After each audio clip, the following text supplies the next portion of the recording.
नमस्कार, अपना बिहार में आपका स्वागत। मैं राहुल ओझा आपके साथ। प्रधानमंत्री मोदी ने विरोधियों के आरक्षण को लेकर एनडीए के खिलाफ किए जा रहे दावों पर जोरदार पलटवार किया है।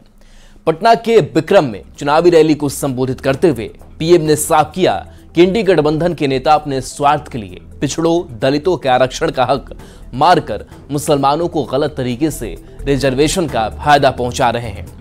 इंडी गठबंधन के लोग अपनी स्वार्थ सिद्धि के लिए संविधान में छेड़छाड़ कर मुसलमानों को आरक्षण का लाभ पहुंचा रहे हैं। पीएम ने एक बार फिर साफ कर दिया कि उनके रहते कभी संविधान और आरक्षण में छेड़छाड़ संभव नहीं है। RJD, Congress, SC, ST, OBC का कोटा खत्म करके अपने वोट बैंक को जो वोट जिहाद करते हैं, ऐसे लोगों को धर्म के आधार पर आरक्षण देना चाहती है। साजिश का पर्दाफाश किया है तो एक के बाद एक इनकी एससी, एसटी, ओबीसी आरक्षण विरोधी मेरे यादव परिवारों को, मेरे कुर्मी परिवारों को, मेरे कुशवाहा परिवारों को, मेरे कलवार परिवारों को, मेरे तेली परिवारों को, मेरे सूरी परिवारों को, मेरे कानू परिवारों को, मेरे निषाद परिवारों को, मेरे पासवान परिवारों को, मेरे रविदास पसीवाहा परिवारों को, मेरे मुसहर परिवारों को, ऐसे हरेक का जो आरक्षण था ना, उस पर डाका डाल दिया है। आरक्षण पर पीएम मोदी के बयान पर सियासत तेज हो गई। पीएम मोदी ने कहा कि मेरे रहते आरक्षण में छेड़छाड़ संभव नहीं है। आरजेडी और कांग्रेस ने पीएम मोदी पर जोरदार पलटवार किया है, तो बीजेपी और जेडीयू ने पीएम के बयान को सही ठहराया है और इंडी अलायंस पर तुष्टीकरण का आरोप लगाया है। मोदी जी अब तक 9 दौरे बिहार के कर चुके हैं। सिर्फ और सिर्फ वहां पे लोक लुभावने अपने जुमले छेड़े, धर्म का राग अलापा, ध्रुवीकरण की राजनीति की और अब आरक्षण का राग अलाप रहे हैं कि किस तरह से वो लोगों को अपनी ओर लुभाएं। सच्चाई यह है कि जिस पार्टी की बुनियाद में ही आरक्षण समाप्त करने की भावना हो, जिसके नेता इस बात को कई बार कर चुके हों, जो संविधान को बदलने की बात कर रहे हों, उस पर कितना भरोसा किया जा सके। जिस तरह से आप लोगों को भरमाने का प्रयास कर रहे हैं, सबसे पहले तो आपको स्पष्ट करना चाहिए कि बिहार में जो 75% आरक्षण की व्यवस्था की गई है और केंद्र के पास जो प्रस्ताव भेजा गया है 9वीं अनुसूची में शामिल करवाने के लिए, उस संबंध में आप खामोश क्यों हैं? उस संबंध में आप चुप्पी क्यों साधे हुए हैं? आदरणीय प्रधानमंत्री जी, फिर आप भ्रमित कर रहे हैं, फिर लोगों को कंफ्यूज कर रहे हैं ये बात करके। आप सिर्फ हिंदू मुसलमान करना जानते हैं।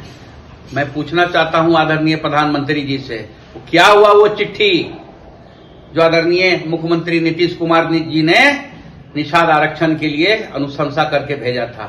कांग्रेस, राजद और पूरा का पूरा इंडी गठबंधन मुस्लिम तुष्टीकरण की एक नई परिभाषा लिखने की कोशिश कर रहा है।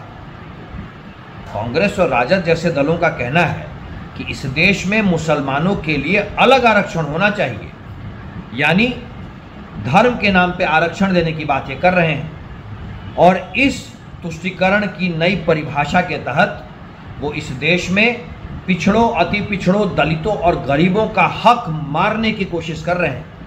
देखिए ना, बिल्कुल सही बात है और प्रधानमंत्री जी का मत बिल्कुल स्पष्ट है। विपक्ष चाहे जितना शोर मचा ले, और विपक्ष को कोई लेना देना नहीं है, केवल समाज में अफवाह फैला करके वो हाइपोथेटिकल बातों को केवल रखता है। उसके पास कोई तथ्य नहीं होता है, तथ्यपरक बातें वो नहीं करता है, तथ्य से विहीन बातें करता है। कि आरक्षण सामाजिक आधार पर मिलता है, ना कि धर्म के आधार पर। और एनडीए के लोग आरक्षण के मुद्दे को लेकर हमेशा सजग रहते हैं। आजकल अलग अलग शिगुफा दिया जा रहा है। लालू जी मुस्लिम आरक्षण की बात कर रहे हैं, अपीजमेंट पॉलिटिक्स कर रहे हैं, सोच रहे हैं कि धर्म के नाम पर भड़काकर समाज को बांट देंगे और वोट हासिल कर लेंगे। प्रधानमंत्री नरेंद्र मोदी ने बिहार में धुआंधार 3 सभा की, जिसमें भ्रष्टाचार को लेकर उन्होंने एक बार फिर से बिना नाम लिए लालू परिवार पर निशाना साधा। पीएम मोदी ने कहा कि नौकरी के बदले जमीन लिखवाने वाले का हेलीकॉप्टर में चक्कर मारने का समय पूरा हो गया है, अब जेल जाने का रास्ता तय होगा। पीएम मोदी के इस बयान पर तेजस्वी यादव ने भी उसी अंदाज में पलटवार किया है। तेजस्वी ने एक तरह से चुनौती देते हुए कहा कि ये बिहार है, एक बार हाथ तो लगा कर देखिए, बिहारी कभी गुजराती से डरता नहीं है। बिहार के लोगों को एक और गारंटी दे रहा हूं, जिन्होंने बिहार के गरीबों को लूटकर नौकरी के बदले जमीन लिखवाई है,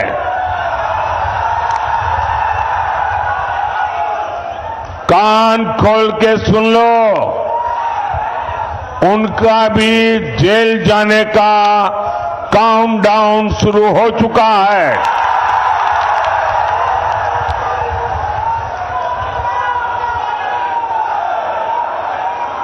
ये जैसे ही ये हेलीकॉप्टर में चक्कर मारने का समय उनका पूरा होगा, जेल का रास्ता तय हो जाएगा। बिहार को लूटने वालों को एनडीए सरकार छोड़ेगी नहीं। हमसे डर गए क्या?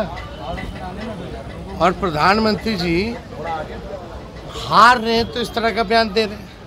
आप बताओ, एक 34 साल के बिहारी नौजवान को डरा रहे हैं। बिहारी गुजराती से डरता नहीं है। मोदी जी, ये झारखंड और दिल्ली नहीं है, ये बिहार, एक बार हाथ लगा करके तो दिखाओ। बिहारी है, बिहारी किसी से डरता नहीं है। बिहारी, हमारे भगवान कृष्ण का जन्म ही जेल में हुआ है, डरा किसको रहे हैं हम लोग। नौकरी के बदले जमीन लेने वाले लोगों को जेल जाने का काउंटडाउन शुरू हो गया है। पीएम मोदी के इस बयान पर सियासत सुलझ गई है। आरजेडी और कांग्रेस ने पीएम मोदी पर पलटवार किया है, तो बीजेपी और जेडीयू का कहना है कि जिन्होंने जमीन ली है उन्हें सजा तो मिलेगी ही। आदरणीय प्रधानमंत्री जी कहां पड़े हैं चक्कर में, नहीं है कोई तेजस्वी यादव जी के टक्कर में। आप कुछ भी बोले जा रहे हैं। हेलीकॉप्टर का चक्कर खत्म होगा तो फिर जब आपकी सत्ता से विदाई होगी तो फिर आपको चक्कर लगेगा कि ये क्या हो गया। इसलिए जेल का चक्कर का धमकी दे करके आप जनता के दिलों पर जो तेजस्वी यादव जी राज करते हैं उसे खत्म नहीं कर सकते हैं। प्रधानमंत्री जब भी बिहार आते हैं, हम बिहारियों के बारे में कुछ न कुछ अनाप शनाप बोल के जाते हैं। हर बार एक कभी डीएनए पे बोलते हैं, कभी धमकी देते हैं, कभी जेल में बंद करने की बात करते हैं, कभी किसी तरह से उच्चारण करते हैं। हम बिहारी ने मन बना लिया है कि इस बार उनको प्रधानमंत्री की गद्दी से उतार फेंकेंगे। जस करनी तस फल ही चाखा, नरक जात फिर क्यों पछताता। जिस तरह का आप करनी करेंगे उस तरह का भरनी भरना पड़ेगा। तो जो व्यक्ति अपने मंत्री बनने पर गरीबों से, उनके बाल बच्चों परिवार को नौकरी देने के बदले में जमीन लिखवाने का काम किया है, उनके सारे संपत्ति हड़पने का काम किया है, ये देश को कंगाल बनाने का काम किया है, बिहार को गरीब और दरिद्र बनाने का काम किया था, वैसे व्यक्ति को तो जो सजा होना चाहिए वो मिलना ही चाहिए। आदरणीय प्रधानमंत्री जी ने बिल्कुल सही कहा है। भ्रष्टाचार में लिप्त व्यक्तियों को इस चुनाव के बाद उनको सारी कानूनी प्रक्रियाओं को पूरा करते हुए उनको जेल की चक्की की रोटी खानी पड़ेगी। बिहार में एक परिवार है जिसने चारा घोटाला किया है और सुप्रीमो 4 मामलों में सजाए याफ्ता हैं। अभी पूरा परिवार बेल पे बाहर है क्योंकि इन्होंने नौकरी के बदले में जमीन लिया है। तो उनका काउंटडाउन चालू हो गया है। चुनाव खत्म होते ही इन लोगों का जो सही ठिकाना है जेल के अंदर, उनको पहुंचा दिया जाएगा। और गृह मंत्री अमित शाह आज फिर गरजेंगे। अमित शाह की बिहार में 2 चुनावी जनसभा होनी है। काराकाट और सासाराम में लोकसभा क्षेत्र में प्रचार करेंगे गृह मंत्री। दाऊदनगर और भभुआ में अमित शाह प्रचार करेंगे।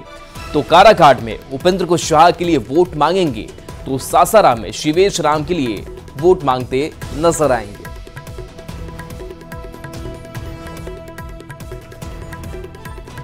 बिहार में आज कई नेताओं की चुनावी रैली है।